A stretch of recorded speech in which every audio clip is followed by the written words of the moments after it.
Okay, I don't have bias against any particular culture or genre of music, etc., etc. Though I have, strong objections to music per se, though there's some scholarly discussion about it. But I will show you what I'm convinced of. I think nowadays music is probably one of the easiest means to lose your moral sense. Music is audio pornography today. That's what it is. It's explicit, it's shameless, it's vulgar, it takes your sense of humanity away from you, it makes you look at women as objects, worse than animals. And these people are talking about women like they're talking about, an animal, really. It objectifies women, and especially I've noticed a lot of the brothers that I know of, Muslims, that are really into the hip-hop scene, and they're kind of doing the hifz of the song, right? They're memorizing the song, and they're really good at reciting it with perfect tajweed too, right? And so they do that, and it's just horrible language, horrible, horrific language. The only simple response I have to that, if you have any regard for the book of Allah, that you really think it's from Allah, بِئْسَ الْإِسْمُ الْفُسُوقُ بَعْدَ الْإِيمَانِ. Even the name, the mention, the word for something bad is terrible once you have faith. Even the mention of something terrible is horrible for you, it's harmful for you after you have faith. You have to have a clean tongue. You have to say what قُلْ لِعِبَادِي يَقُولْ الَّتِي هِيَ أَحْسَنُ.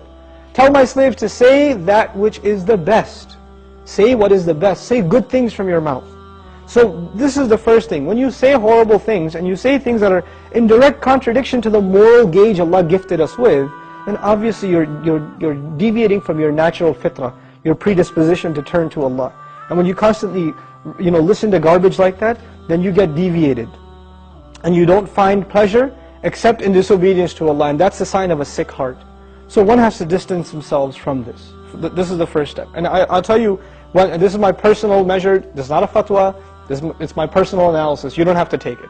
But if a person finds listening to the Qur'an annoying, after they've been listening to hip-hop and this and that for a long time, and as soon as somebody puts the Qur'an on in the car, you know what they say? Oh man, turn that off, man, I don't want to, I just want to talk. And they immediately, they get a little annoyed when they hear the Qur'an. That actually means the shayateen have taken over. And they're constantly making waswasa to this person. Because what do the shayateen hate the most? Yes, they hate the Qur'an. They hate the word of Allah. They flee, it hurts them. So you know what they do? Because this person has let the shayateen, the devils, into his heart, they start pinching at his heart when he hears Qur'an, and he says, I don't want to hear this. Right? It's like surgery, it's like pulling a tooth for this person. This happens. When you try to give this person a reminder from Allah's word, they get annoyed by it, like agitated, like an allergic reaction. Why? Because they've let the shayateen in. To let them out, the first thing you got to do is stop supplying them with fuel. This is fuel. This useless wasting of time, this is fuel for shaitan. They love that you waste your time. They love it. Because the one asset, the one piece of wealth Allah gave every human being is time.